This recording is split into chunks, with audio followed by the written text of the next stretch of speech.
Mes frères, écoutez-moi attentivement, juste quelques minutes. Parce que ce que je vois aujourd'hui me fait réellement mal au cœur.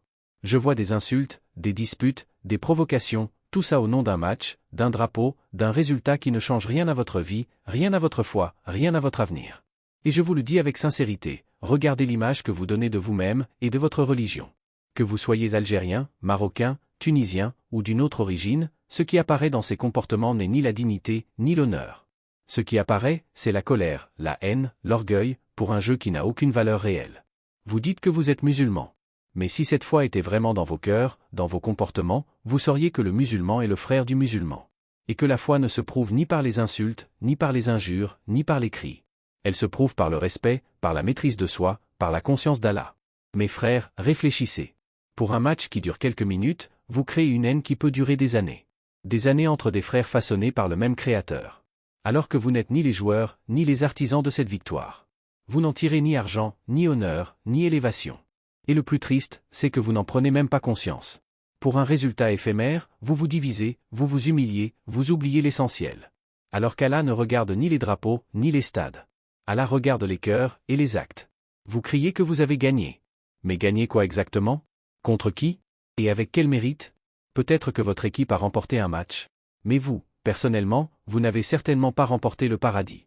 Et c'est là que chaque être humain devrait s'arrêter, réfléchir et se demander.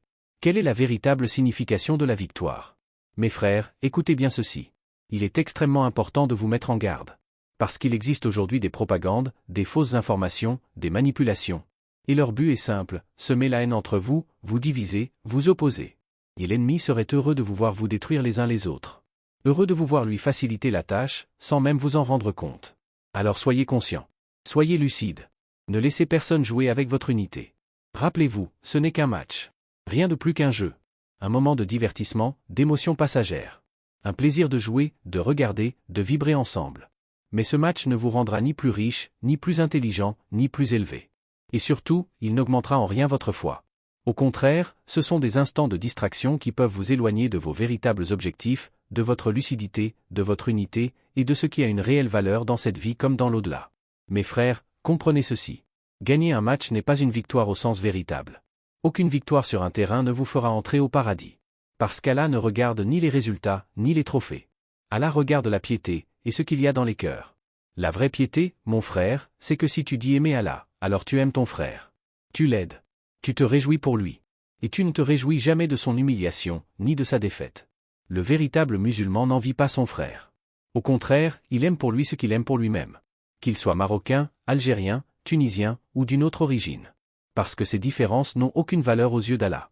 Voilà la morale qu'Allah nous enseigne. Voilà ce que notre prophète nous a transmis. L'unité, la fraternité, la miséricorde. Allah nous appelle clairement à nous accrocher tous ensemble au même lien. Et à ne pas nous diviser. Alors ne laissez pas l'ennemi vous opposer. Ne lui facilitez pas la tâche par vos paroles et vos comportements. Parce que l'unité est une force. Et la division est toujours une perte.